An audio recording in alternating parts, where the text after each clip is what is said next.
Hello friend, good afternoon, welcome to your channel Crack Developed primary interview related আর একটি নতুন ভিডিওতে তোমাদের সবাইকে জানাই স্বাগত। তো আজকে আমরা যে বিষয়টি নিয়ে আলোচনা করব এই বিষয়টি ঠিক ইন্টারভিউ প্রিপারেশনের জন্য ইম্পর্টেন্ট নয়, কিন্তু ইন্টারভিউ এবং ভালো ইন্টারভিউ দেওয়ার ক্ষেত্রে একটি বিশেষ রোল প্লে করতে পারে। তো অনেকেই যারা ইন্টারভিউ দিয়েছে, প্রথম দ্বিতীয় তৃতীয় ফেজে ইন্টারভিউ দিয়েছে, তাদের অনেকেই ফিডব্যাকে এটি বলেছে যে গতানুগতিক প্রশ্ন কিন্তু করা হচ্ছে না।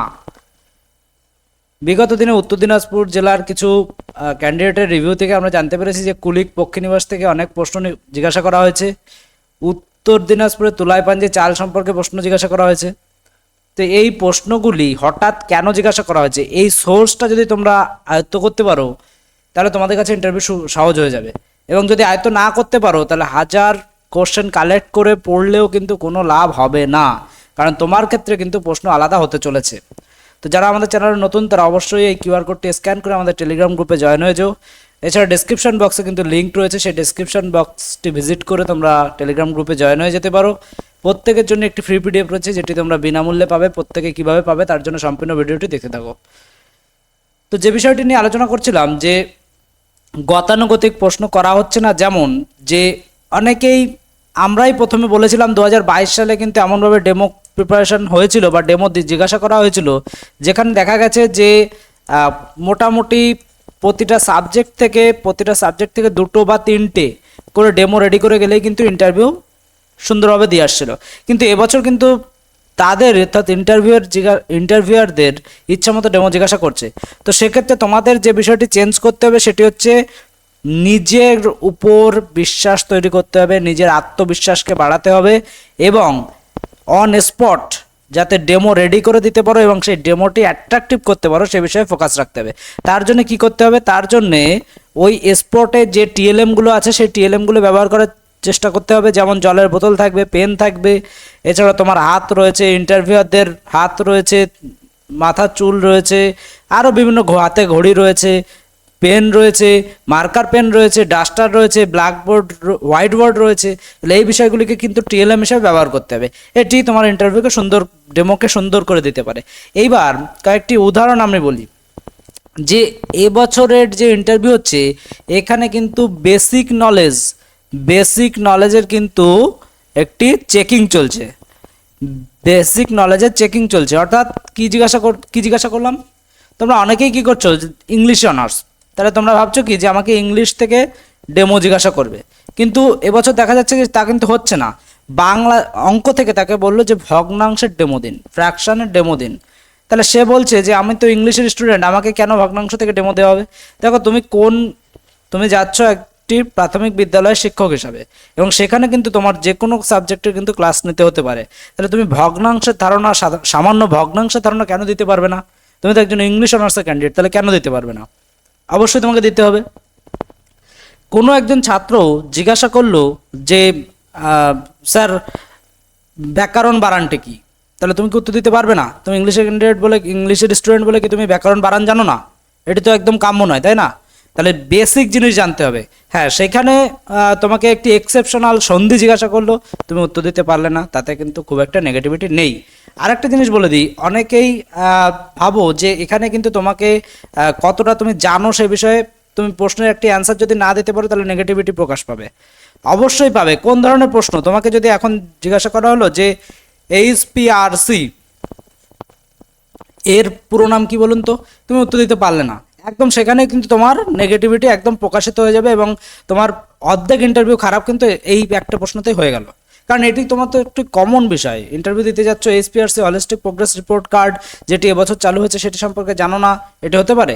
এটি কিন্তু করা পসিবল, এটি কিন্তু তোমাকে খেয়াল রাখতে হবে। কিন্তু তোমাকে যদি জিজ্ঞাসা করে যে বলুন তো যে আফ্রিকা দেশটি কি জন্য বিখ্যাত, বা বলা হলো যে ভিয়েতনাম কি জন্য বিখ্যাত, তুমি সেটি না জানাও হতে পারো। অথবা তোমাকে জিজ্ঞাসা করা হলো ভিয়েতনামের মুখ্য সচিবের নাম কি বলুন তো, তুমি উত্তর দিতে পারলে না, তাতে কিন্তু খুব একটা নেগেটিভিটি নেই, কারণ তুমি কিন্তু কি জানো না জানো তা কিন্তু তোমার টেট এক্সামে অলরেডি তুমি দিয়ে এসেছো।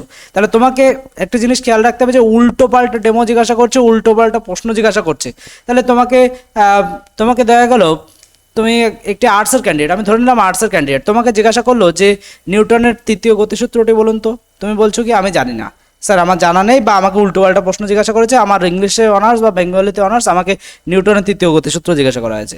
সত্যি কি তাই? তারা কি উল্টোপাল্টা জিজ্ঞাসা করেছে?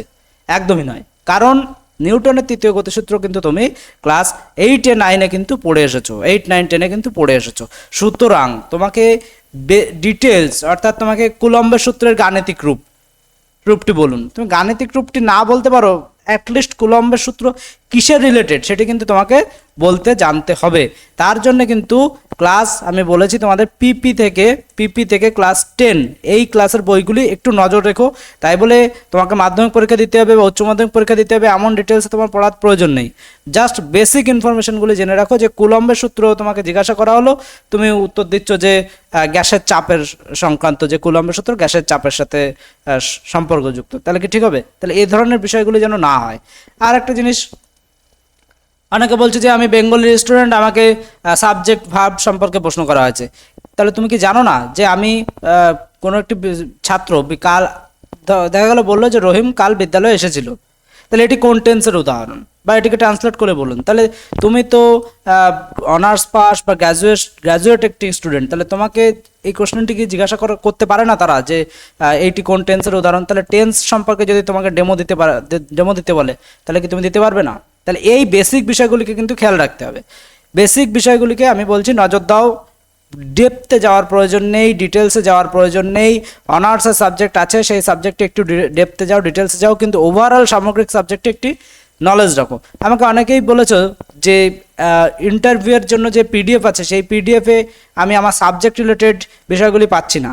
দেখো, সাবজেক্ট রিলেটেড বিষয়গুলি কিন্তু আমি আবারও বলছি ডিটেলসে পড়ার প্রয়োজন নেই, শুধুমাত্র যে বিষয়ে তোমার অনার্স আছে সেটি তোমরা দেখবে, আর সাবজেক্ট রিলেটেড ডিটেলসে দেখার প্রয়োজন নেই। ডিটেলসের জন্য কিন্তু তোমাদের অনার্সের বই একবার দেখে নেবে, আর পিডিএফে কিন্তু ওভারঅল যাতে সামগ্রিক নলেজ তোমাদের থাকে বা সমস্ত সাবজেক্টের যে প্রশ্নগুলি পারা উচিত সেই বিষয়গুলি কিন্তু আলোচনা করা রয়েছে। প্রশ্নে পরীক্ষার যে বিগত ইন্টারভিউ হয়ে গেল প্রথম দ্বিতীয় তৃতীয় ফেজে, সেখানে কিন্তু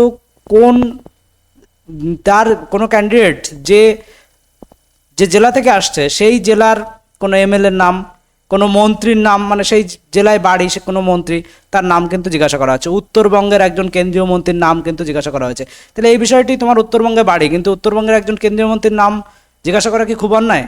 নিশ্চয়ই নয়। ভয়েস চেঞ্জ করতে দিয়েছে, তুমি একজন graduate pass candidate, HS pass candidate, তোমাকে সিম্পল একটি ভয়েস চেঞ্জ তুমি পারবে না? নর্মাল তুমি যে বিষয়গুলি সম্পর্কে একদম ছোট সেন্টেন্স, তার ভয়েস চেঞ্জ তুমি তো করতে পারা উচিত।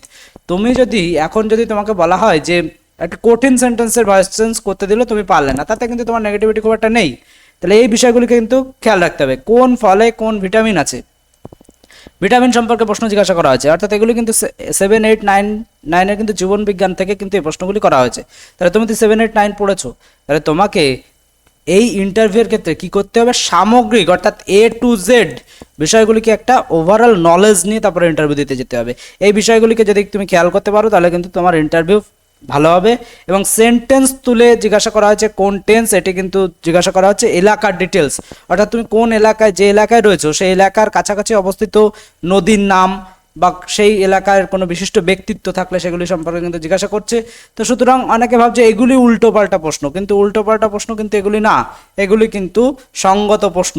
এবং দেখছে আরেকটি বিষয়, তোমাদের আমি প্রথম থেকে বলেছিলাম যে ডেলি নিউজ পেপার ফলো করতে, অন্তত ইন্টারভিউয়ের 3-4 মাস আগে থেকে ডেলি নিউজ পেপার ফলো করতে। কজন করছো? এই নিউজ পেপারগুলি যদি ফলো করো, তাহলে তোমার এলাকার যে রিভার, যে নদীগুলি আছে, সেই নদীগুলি সম্পর্কে তুমি কিন্তু নলেজ পেয়ে যাবে। তোমার এলাকার বিশিষ্ট ব্যক্তিত্ব, তার সম্পর্কে নিউজে যে হেডলাইনগুলি আছে সেগুলি পেয়ে যাবে। তাহলে এই জিনিসগুলো অনেকে দেখছো না, না দেখে যদি একটা প্রশ্ন জিজ্ঞাসা করে ইন্টারভিউয়াররা, তখন বলছো যে একটা অজানা টপিকে প্রশ্ন করছে। ইন্টারভিউ কিন্তু তুমি কতটা জানো সেই প্যারামিটার কিন্তু নয়। ইন্টারভিউ তুমি কতটা স্মার্ট, কিভাবে তুমি একটি বিষয়কে উপস্থাপন করবে। তোমাকে বলা হলো যে সন্ধির ডেমো দিন, সন্ধি তুমি বাচ্চাদের কীভাবে বোঝাবে? জটিলে যাওয়ার দরকার নেই, সিম্পলি ভাবো। রবীন্দ্রনাথ ঠাকুর সম্পর্কে তোমাকে প্রশ্ন বললো ডেমো দিতে, তাহলে তুমি রবীন্দ্রনাথ ঠাকুরের কোন কাব্য, মহাকাব্য, উপন্যাস, গল্প, কবিতা, এসব তোমার খুব একটা তাদের সামনে বলার প্রয়োজন নেই, কারণ তুমি বোঝাচ্ছ কিন্তু ক্লাস প্রায় প্রাথমিক লেভেলের শিক্ষার্থীদের। সুতরাং তোমাকে নলেজিয়াস দিতে হবে না, তোমাকে দিতে হবে কীভাবে উপস্থাপনটা তুমি সুন্দরভাবে করতে পারবে। এবং এটি খেয়াল রাখবে যে অ্যাপ্লাইডভাবে উপস্থাপন করবে, অর্থাৎ ক্লাসে যদি স্টুডেন্টরা উপস্থিত থাকে সেই উপস্থিত স্টুডেন্টদের মধ্যে কিন্তু একটি তোমরা উদাহরণ টেনে টেনে কিন্তু করার চেষ্টা করবে, তাহলে কিন্তু ভালো হবে। জাড্ডো থেকে প্রশ্ন করা হয়েছে, নিউটনের গতিসূত্র থেকে প্রশ্ন করা হয়েছে, এগুলি অবশ্যই 8-9-এর টপিক, সেগুলি তোমরা একবার দেখে নেবে। এবং যারা এখনও দেখোনি, আমাদের ইন্টারভিউ প্লেলিস্ট আছে, তোমরা আমাদের চ্যানেল ওপেন করে প্লেলিস্ট অপশনে চলে যাবে, সেখান থেকে প্রাইমারি ইন্টারভিউ এই প্লেলিস্টের মধ্যে কিন্তু 180-টির অধিক ভিডিও দেওয়া আছে, তোমরা এই ভিডিওটি অবশ্যই দেখে নেবে, ভিডিওগুলি অবশ্যই দেখে নেবে। এবং স্কুল বুকের যে অ্যানালিসিস, অর্থাৎ বইয়ের প্রাথমিক বিদ্যালয়ের বইগুলির কাম্য শিক্ষণ সমর্থ কিন্তু এই প্লেলিস্টে পেয়ে যাবে। এবং যারা পিডিএফ নিয়ে জিজ্ঞাসা রয়েছে তাদের কিন্তু ইন্টারভিউ পিডিএফ বুক এই প্লেলিস্টটি তোমরা ভিজিট করবে, তাহলে কিন্তু তোমাদের সমস্ত কোয়ারি ক্লিয়ার হয়ে যাবে। যারা ফ্রি পিডিএফ নিতে চাও, ফ্রি পিডিএফের জন্য তোমরা ইন্টারভিউ ফ্রি পিডিএফ লিখবে, লিখে এই নম্বরে হোয়াটসঅ্যাপ করবে, তাহলে তোমাদের ফ্রি পিডিএফ এবং একটা হোয়াটসঅ্যাপ গ্রুপে জয়েন করে দেওয়া হবে। এবং যারা পেইড পিডিএফ অর্থাৎ পিডিএফ 1, পিডিএফ 2, পিডিএফ 3 নেবে, তার জন্য ইন্টারভিউ লিখে এই নম্বরে হোয়াটসঅ্যাপ করবে। যে প্রাইসটি তোমরা দেখতে পাচ্ছ, এছাড়াও কিন্তু কিছু অফার কিন্তু রানিং থাকে, সেই অফারগুলি জানতে তোমরা একবার হোয়াটসঅ্যাপ করে নেবে ইন্টারভিউ লিখে। আর একটি বিষয়, এই 3টে পিডিএফ যদি তোমরা দেখো, 3টে পিডিএফে কিন্তু সমস্ত বিষয় topic wise, category wise cover করা হয়েছে, যেখান থেকে 99% প্রিপারেশন কিন্তু এই 3টে পিডিএফ থেকে তোমরা পেতে পারবে।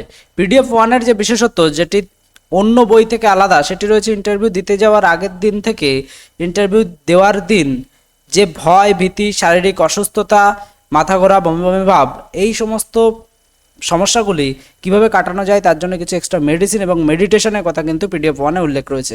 তো এই ছিল মোটামুটি আপডেট। তোমরা যদি প্রয়োজন হয় তাহলে তোমাদের কমেন্টে কিন্তু পিন করা আছে, সেখান থেকে ডিটেলসটি দেখে নিয়ে তারপর পিডিএফটি পারচেস করতে পারো।